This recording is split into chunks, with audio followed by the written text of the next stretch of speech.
Bahor qayerdasan?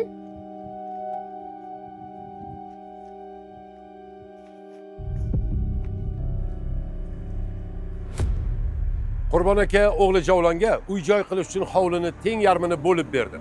Javlonning 3 ta farzandi bor. Javohir 11 yosh, Bahora 9, Sunnat esa 6 yoshda. Ona hozirgina farzandlarini qidirib ketdi. Qishloqchilik, dala, keng joy, o'ynagani ketgan bo'lsa, ketgandir-da. Bugun biz hikoya qiladigan voqea 2016-yil 11-iyul kuni Qashqadaryo viloyatining Mirishkor tumanida yuz berdi. Bugun sizga qarindoshchilikning nozik rishtalari poymol bo'lgan kun haqida hikoya qilamiz.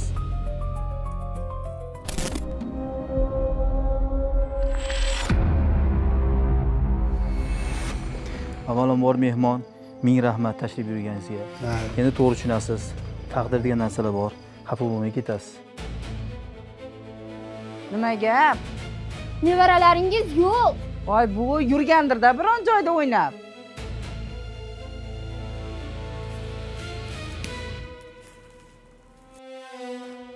Bahora! Javohir bolalarim! Ada! Bahora!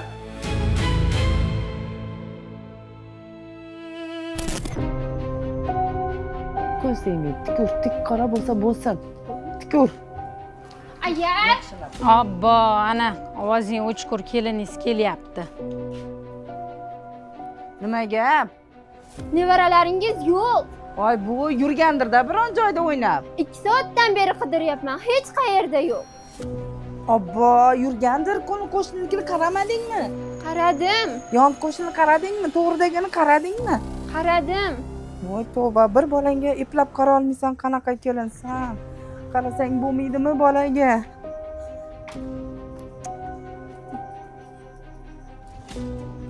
Qishloq xalqi oqibatli va ahil bo'ladi. Kimdir yo'qolib qolsa, hamma joyni qidirishadi. Hech kim qolib ketmaydi. Oshna og'ayni, qarindosh urug', do'sti birodar, xullas qidirilmagan joy qolmaydi. Bu uydan ham Bahora va Javohirning daragi chiqmadi. Qidiruv doirasi asta-sekin kengaya boshladi. Nazokat. Ey onasi, Labbay dadasi. nima bu kelin bolalarini izlab yuribdi? Bu yerga ham kelib ketdi, bolalari yo'q ekan. Qo'shni bolasi aytdi-ku. Adiba bolalarni olib ketdi-yu. Bilmasam dadasi. Shu desangiz, adibangiz g'alati gaplarni gapirayotgan ekan Dilbarga. Nima deyapti? O'zimni o'ldiraman debdimi? Qo'y senchi bunday gaplarni. Jonga qasd qilish osonmikan? Bor keliningga ayt, bolalarni izlab sarson bo'lib yurmasin. Hop. Ona Izorda ko'ngli qandaydir noxushlikni sezib turar, ammo nimaligini o'zi ham bilmas. Nevaralarni Adiba olib ketganligi uni xavotirini battar kuchaytirib yubordi. Adiba bilan kelinning muomalasi ancha yillardan beri kelishmas. Shu boisdan ko'p urushishardi. Qurbon akani 2 qizi bo'lib, ikkisi ham turmushga chiqmagan. Katta qizi Dilbar Xoliqova 31 yoshda, Adiba Xoliqova 29 yoshda. Oilada aka-singillar o'rtasida kun ora janjal va urushlar bo'lib turgan. Hattoki qizlardan biri o'zini o'ldirishga ham harakat qilgan. Voqea joyiga borib, ish holatlari bo'yicha tergov harakatlarini o'tkazishni boshladik. Rahbarimiz meni chaqirib, "Shodiyon, birinchi navbatda shu oiladagi muhitni o'rganing, menga axborot berasiz" dedi. Jumaqulov Shodiyon Mamatovich 2016-yil Qashqadaryo viloyat prokuraturasining o'ta og'ir jinoyatlarni tergov qilish bo'limida alohida muhim ishlar bo'yicha katta tergovchi lavozimida ishlagan. Oila va muhit juda nosog'lom, buzilgan. Aka qaramog'ida qolgan, turmushga chiqmagan. Endi o'zimizda yangi o'zbekchilikda qarri qiz bo'lib qolgan deyshadi. 2016-yil Qashqadaryo viloyati Ichki ishlar boshqarmasiga Qashqadaryo viloyati Mirishkor tumani Chamanzor qishloq fuqarolari yig'ini Qurama mahallasida yashovchi Qurbon Xoliqovning qizi Xoliqova Adiba nabiralari Javohir va Bahorani yo'qolib qolganligi haqida xabar kelib tushgan. Hayron qoladigan joyi, Adiba o'zini suvga tashlamoqchi bo'lganda hech kim hayratga tushmadi. Hatto nima uchun deb ham so'rashmadi. Chunki bu qiz asabiy, bir marta o'zini og'ilxonaga osmoqchi bo'lganda qutqarib qolishgan. Qidiruv ishlari boshlandi. kim Adibani, kim bolalarni qidirgan. Na unisi bor, na bunisi bor. Shu to'polonning ichida akasi bir paytlar Adiba o'zini og'ilxonaga osmoqchi ekanligini eslab qoldi. Adiba? O Adiba. Adiba qayerdasan?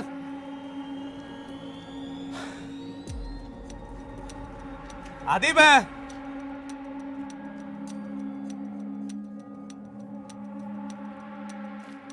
Bahora! Javohir bolalar! Ada! Bahora!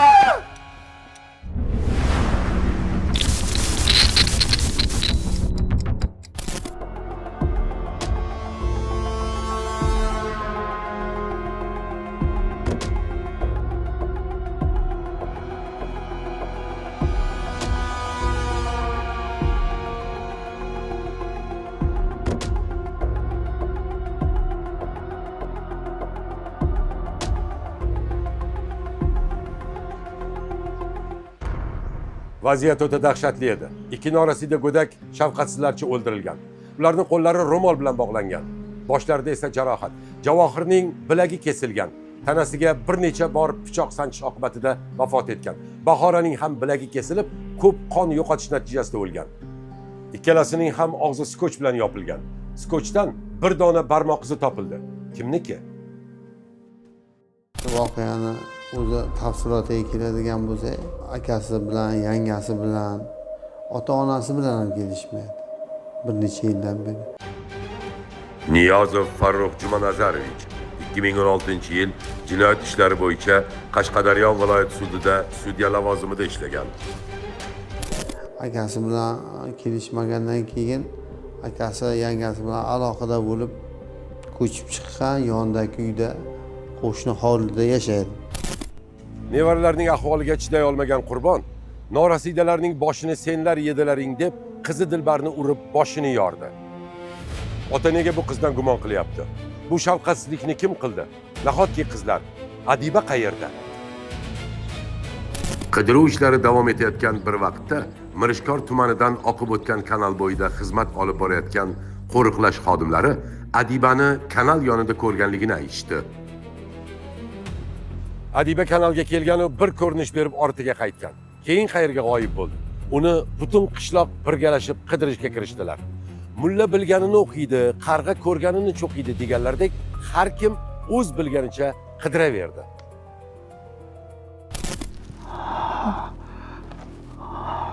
Ko'rinyapti. Ko'rinyapti. Faqat xira ko'rinyapti, xira. Qayerda tirikmish qilib? Ha, tirik. O'tmi? Qandaydir xasmi? Qandaydir qashaqlarning ichida yashirinib turibdi. Agar tezroq harakat qilmasangiz, kech bo'ladi.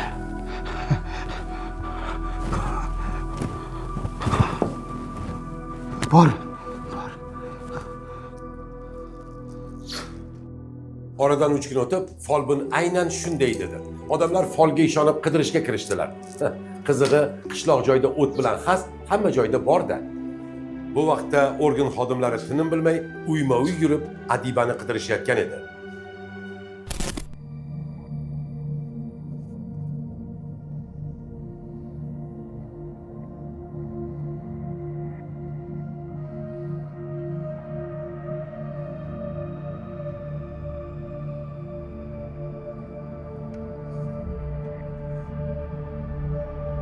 Adiba!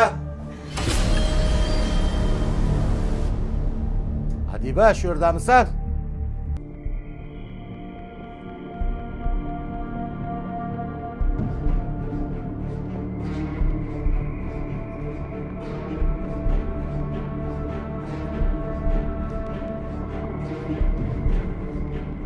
Adiba, shu yerdamisan?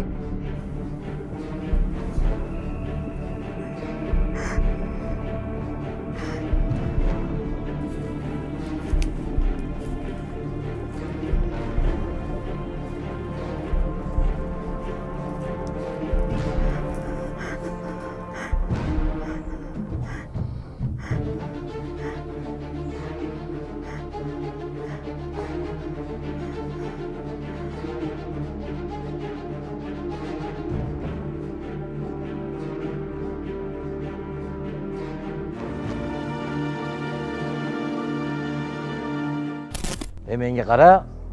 Nima qilganing bu? Esing joyidami seni? Bilmaysiz-da, ularga bu ham kam. Vijdoning bormi seni? Axir jiyanlaring edi-ku. Nima qildi jiyanlarim bo'lsa? Qani yur oldimga tush. Qolganini idorada gaplashamiz.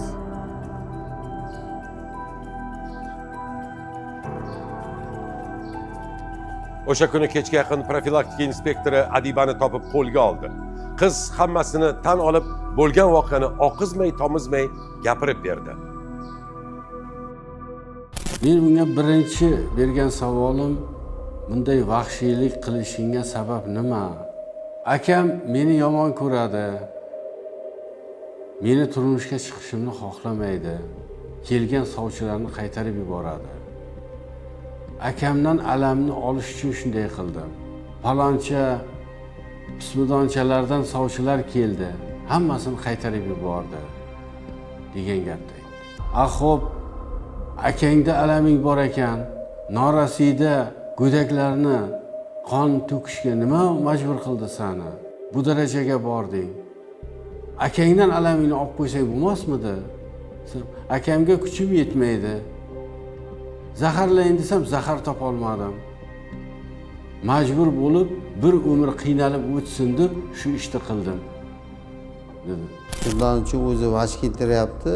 Bu ishni qilishimga sabab yangam menga kelgan sovchilarni qaytargan, meni yomonlab qaytarganligi uchun menda shunday qasd paydo bo'ldi deb. Shunday gumoni bor sudlanuvchining.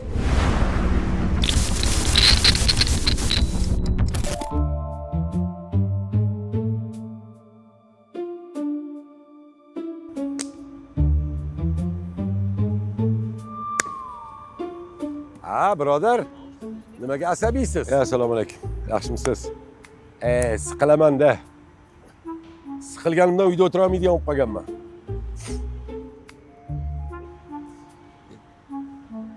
O'ttiz oltiga chiqqan o'g'lim bor. O'qishlarini bitirgan, lekin hali ham uylanmaganda. Xarakteri chatoq, janjalkash. Urush uradi hamma bilan. Bitta gap kam, ikkita gap ko'p. Bir yarimta gap men unga qattiq top beraman. Sizning dardingiz menda ham bor. Faqat meniki o'g'il emas, meniki qiz. 31 ga chiqdi. O'qishlarini bitirgan, lekin hali baxti ochilmayapti-da. U ham g'ir janjalkash. Mahallani qizlari qolib, bolalar bilan o'ynab, janjallashib, yoqalashib keladi. Mana o'tganning o'rog'ini, ketganni ketmonni oladi. Nima qilish bilan boshimiz qotyapti dedi onasi bilan. Xudoning o'zi uchrashtirib qo'yar ekanda. Qarang, sizda janjalkash qiz, bizda janjalkash o'g'il. Mana qarang, bir taklif bor. Ikkalamiz quda bo'lsak nima deysiz? O'xshatmaguncha uchratmas deb shuni aytsa kerak-da. Ikkita yosh boshni qovushtirib qo'yaylik. Yotoqxonada o'zi janjallashib yotaveradi. Biz rozi yoshlarni ko'rishtirsak bo'ldi. Bular ikkita uchta bolali bo'lsin, bular ikkalovi yo quyiladi, yo quyiladi, yo suyilmaydi. Xullas bir gap bo'ladi-da. Telefon yozing. Ayting telefoningiz. Baxt tushunchasini har kim har xil tushunadi. U odamzodga bir kun baribir ro'para keladi. Lekin uni qachon ro'para kelishini hech kim bilmaydi. Bizning voqeamizda ham bu ikki opa-singilning erga tegish istagi og'ir oqibatlarga olib keldi. Qani quda? Yuring. Xo'p bo'ladi quda. Dastlabki tergov organi tomonidan sudlanuvchi Jinoyat kodeksining 97-moddasi 2-qismi A, B, J bandlar bilan ayblangan. Qonunda belgilangan muddatdan keyin jinoyat ishi sudga chiqqandan keyin sudda ishni ko'rish vaqtida quyidagilar aniqlandi. Sudlanuvchi endi og'ir jinoyat sodir etgan qotillik jinoyatini sudlanuvchiga nisbatan ish ko'rilganda tergov vaqtida u aybiga to'liq iqror pushaymon bo'lgan, jinoyatni qanday sodir qilgan, qanday usulda sodir qilgan, hammasini aytib bergan tergov organi tomonidan.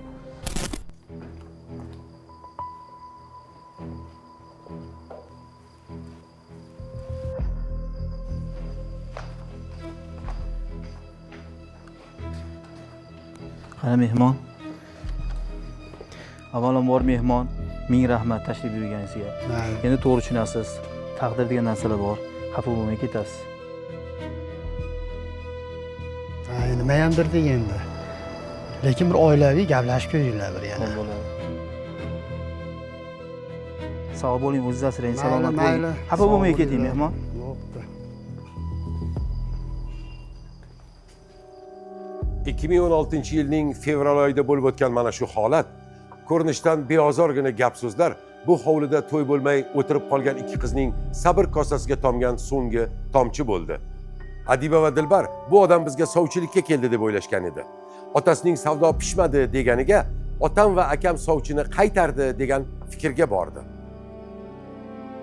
O'sha paytda ishlagan mahalladagi profilaktika inspektorini chaqirib sudda qo'shimcha guvoh tariqasida so'roq qilganmiz. Ilgari ham bular o'rtasida bir janjal bo'lganmi, sababi nima? Haqiqatan ham janjal bo'lgan ekan.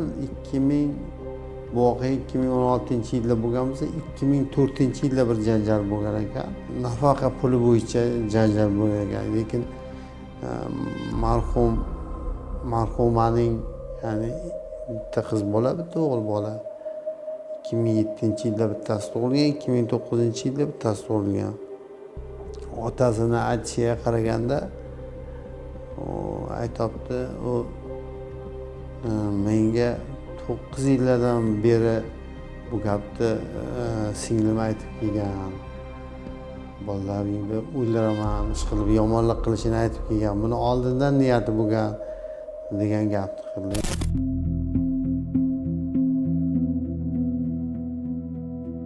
Jigarlar o'rtasida mehr oqibat bo'lmasa, oilada halovat bo'lmaydi.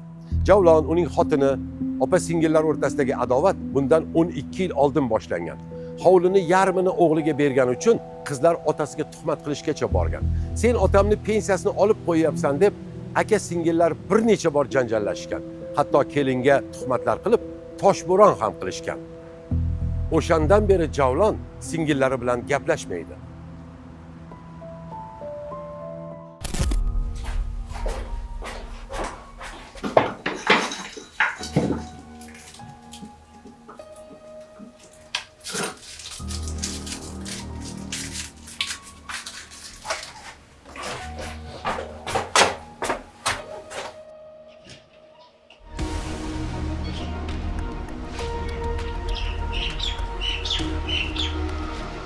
...2016 yil 6-iyul kuni Adiba kimnidir o'ldirish haqidagi qarorga uzil-kesil keldi.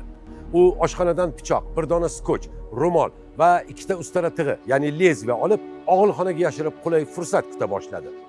U 29 yoshga kirib hali turmushga chiqmagani, kelayotgan sovchilarning qaytarilishi uning jon-jonidan o'tib ketgan edi.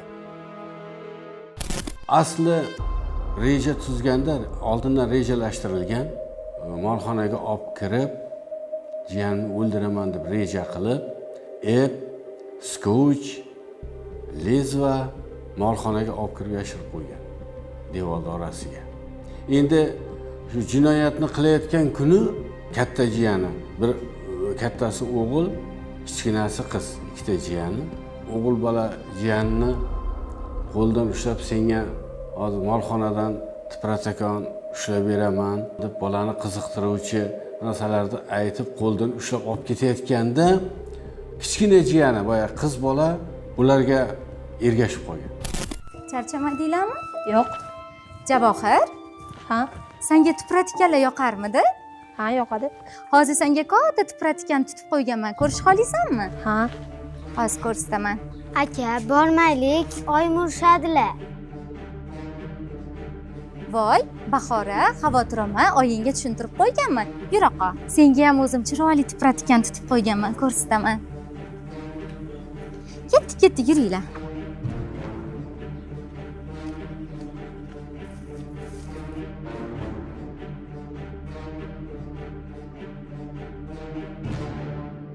Yuringlar qani?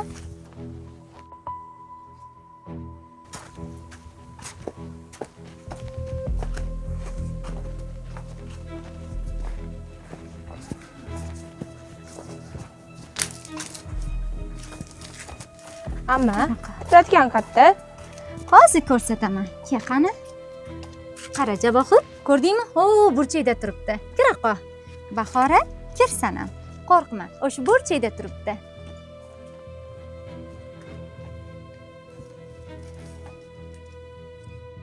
Endi deyapti bu yerda o'yin o'ynaymiz. Kelinglar. Ko'zni baylaymizda nimani bir-birimizni topari qilamiz, sanari qilamiz deb aldab-suldab bolalarni oldin ko'zini boylagan, keyin qo'lini boylagan, keyin oyog'ini bog'lagan. Ip yetmay qolganda adashmasam qiz jiyanni bo'lsa kerak, og'zini skovch qilgan har ikkalasini. O'yinimizda tartibi shunday dedimda dedi. Og'zini skovch qildim.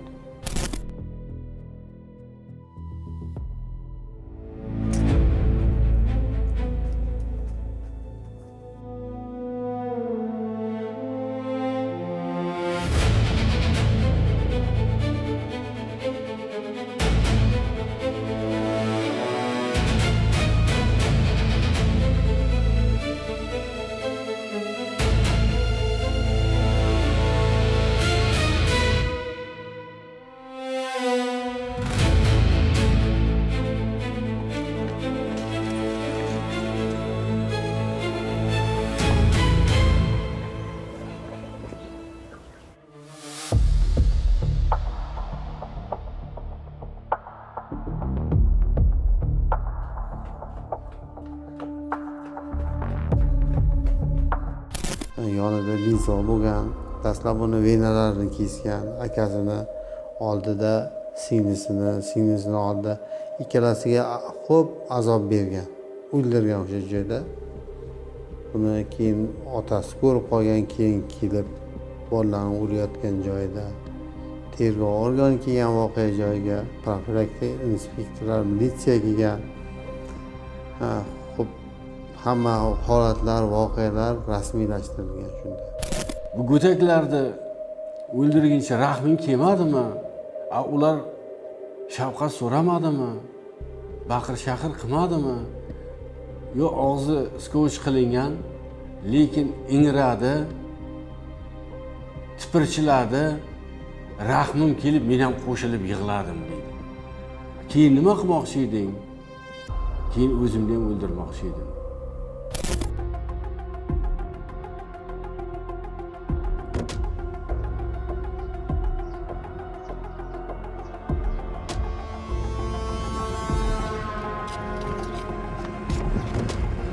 Ey, nima qilyapsan? Tinchlikmi?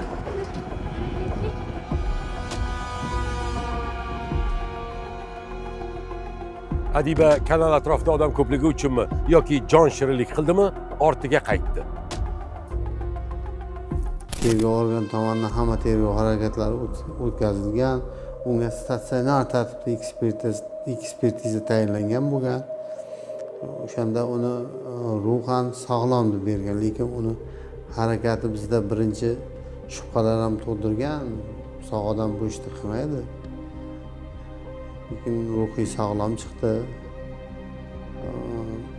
Aybiga iqror bo'lgan bilan u chin dildan, yurakdan pushaymonligini biz uni ko'zida ham, ish holatida ham ko'rmadik. Keyin sudlanuvchiga nisbatan qonuniy chora ko'rildi.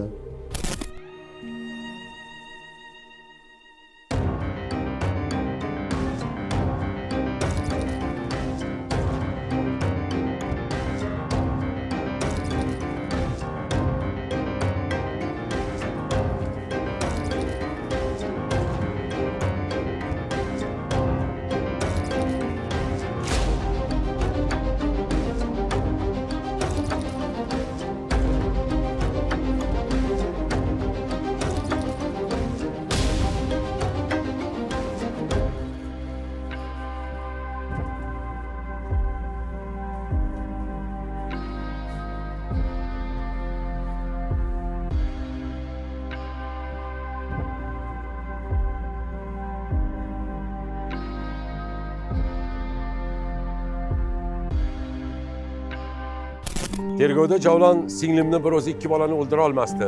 Unga katta singlim ham qarashgan deb turib oldi.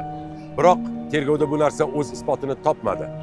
Bolalar og'ziga yopishtirilgan skochdan faqat Adibaning barmoq izlari chiqdi. ish faoliyatim davomida 50 dan ortiq qotillik jinoyatlarini tergov qildim. Lekin bu kabi bir mantiqsiz, ma'nisiz, vahshiy jinoyatni ko'rish emas, hatto eshitmaganman.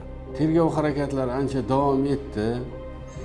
Uni ayblab O'zbekiston Respublikasi Jinoyat kodeksining 197-moddasi 2-qismi tegishli bandlar bilan ayblab jinoyat ishini ayblov xulosasi bilan sudga yubordik. Aka uka, opa singil, jigarlar deyiladi. Bu dunyoda agar otangiz yo onangiz bevaqt hayotdan ko'z yumsa, hech kim sizga na aka uka, na opa singil tug'ib bera olmaydi. Ammo dunyoda shunday jigarlar borki, ularga na so'z topa olasan, na ta'rif bera olasan. Sudda ham hamma jabrlanuvchi vakili, guvohlar, uchastkovoylar, tibbiyot birlashmasi xodimlari, ishga daxldor bo'lgan barcha jabrlanuvchini vakili, guvohlar batafsil so'roq qilindi. Endi qonunimizda ayol kishiga nisbatan ozodlikdan mahrum qilish uchun, bu qilmish uchun 20 yildan ozodlikdan mahrum qilish jazosi boshlanadi. Umrbod ozodlikdan mahrum qilish jazolari ham bor. Lekin ayollarga qonun tayinlashga yo'l qo'ymaydi, taqiq bor. Keyin jazo muddati ham 50-moddada ayollarga ozodlikdan mahrum qilish jazosi tayinlanganda eng ko'p jazoni 3dan 2 qismidan oshmasligi kerak. Ular sudlanuvchiga nisbatan sud tergovi yakunlangandan keyin taraflarning muzokara so'zi bo'ldi. Sudlanuvchi iqrorligini aytdi, lekin pushaymon emasman dedi. Jabrlanuvchining qonuniy vakillari, ya'ni otasi, onasi qonuniy chora ko'rish so'radi. Shu maslahat uyida maslahatchilar bilan maslahatlashib, unga shu qonunda bor eng maksimal jazo. Endi 97-modda 2-qismi A, B, J bandlari uchun qonunda 50-modda talabidan kelib chiqib 13 yil 4 oy ozodlikdan mahrum qilish jazosi tayinlandi. Jazoni umumiy tartibda koloniyada o'tash belgilandi. Shu bilan sud tergovi yakunlandi. Qarindoshchilik rishtalari bir-biriga uzviy chambarchas bog'liq. Ularni uzish mushkul. Ular go'yoki uzilgandek bo'ladi, ammo kerak paytda mustahkam turganiga amin bo'lasan. Bu shunisi bilan qo'rqinchli. Agar o'rtada nizo paydo bo'lsa bormi, ular yanada mustahkamlana boradi. Bu rishtalar mehrni ham, nafratni ham qo'yib yubormay ushlab turadi. Shunday ekan, ba'zida ana shunday qarindoshlik rishtalaridan ham ehtiyot bo'lish kerak. Xulosa qiling, tergovning o'tkiri hali oldinda.